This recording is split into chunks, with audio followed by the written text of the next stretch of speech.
Hello Aries, Sun, Moon, Rising, and Venus signs. Kamusta kayo? Sana po nasa mabuti kayong kalagayan.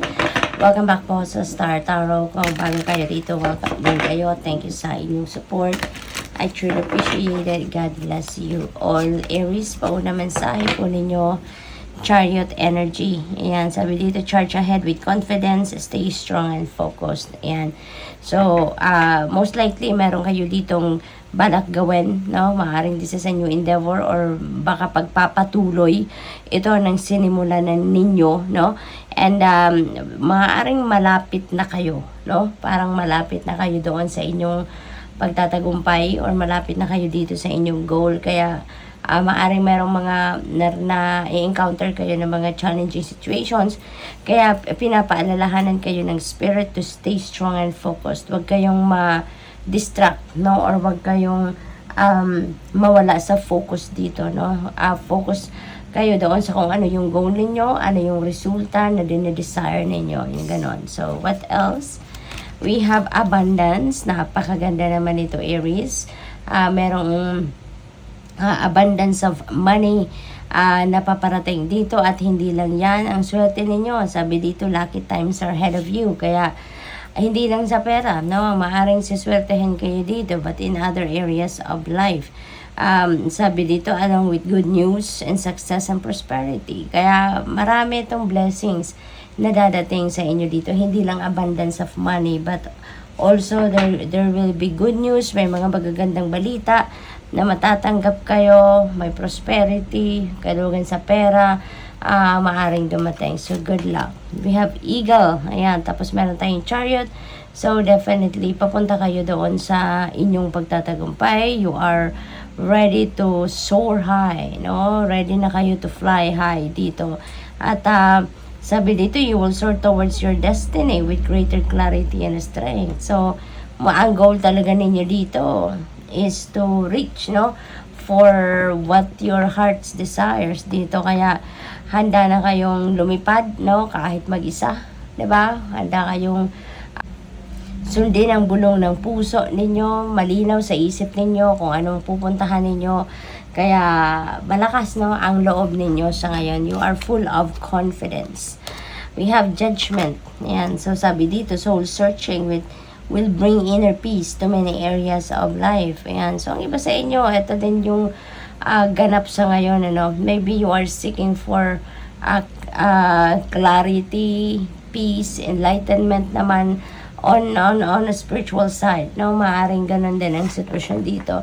Maybe meron kayong mga bagay na hindi ninyo naiintindihan sa inyong sarili. Bumabagabag yan sa inyo. Maaring you're being called now to step into your purpose and maybe hindi ninyo naiintindihan, ano? Ang lahat-lahat. Maybe spiritual awakening ang nangyayari dito para sa iba sa inyo, Aries. So, what else? We have marriage. Ayan, so may kasalan, ano? Romantic marriage ang maaring maganap, no? Para sa iba sa inyo dito. So, congratulations to that. Kung hindi man, no, dito Aries, hindi pa kayo nakakarating doon sa kasalang usapin, maaaring ngayon pa lang ninyo makikilala kung sino yung papakasalan ninyo, no? Maaaring ngayon nyo pa lang makikilala, no? You will be attracting emotional fulfillment dito. So, maaaring magkakaroon pa lang dito ng ligawan or maaaring magkakaroon pa lang ng engagement, yung ganon. So, congrats and good luck to that. Celebrations. Ayan, you are ready to bring new and exciting things into your life, no? Marami kasi meron kayong mga bagong endeavor, meron kayong mga ipagpapatuloy na endeavor na sinimulan na ninyo. You have abundance, you have prosperity, success, yung ganon kayo. You have a lot to celebrate. Ang dami ninyong rason para mag-celebrate kayo. Ang dami ninyong blessings para mag-celebrate kayo sa ngayon, no? Entitled kayo dyan to celebrate. We have snake. Your intuition and healing powers will guide you to a better path. So, just be careful. So, feeling ko, ang iba sa inyo dito talaga nasa spiritual awakening journey. At yung siguro yung healing powers ninyo will be recognized na ngayon. Maaaring you're going to accept that fully na sa ngayon na meron kayong healing powers.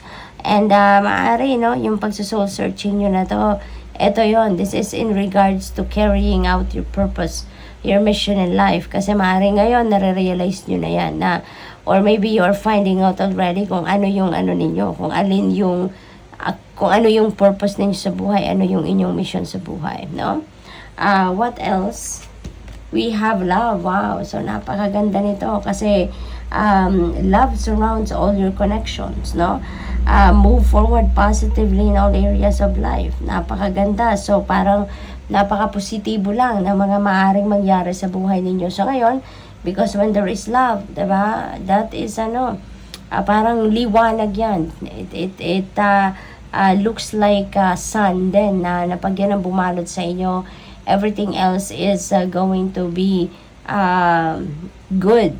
Diba? Yung ganon. Positibo lang ang mga mangyayari dito. Kaya, hindi lang ito love na romantic, no, ang mararamdaman ng iba sa inyo dito, but maybe also love for yourself, no? Love for your passion, love for your work, for your job, for your career, love for the people around you, no? Yung ganon. So, you're going to see things, people, and situations in the eyes of love at this time, Aries. Kaya definitely mararamdaman ninyo dito parang your heart is oozing with love talaga. Kaya lahat na lang, no, nang nakikita ninyo, lahat ng nasa paligid ninyo, it feels good, no? At saka punong-puno kayo ng pagmamahal, pag-ibig, compassion, no?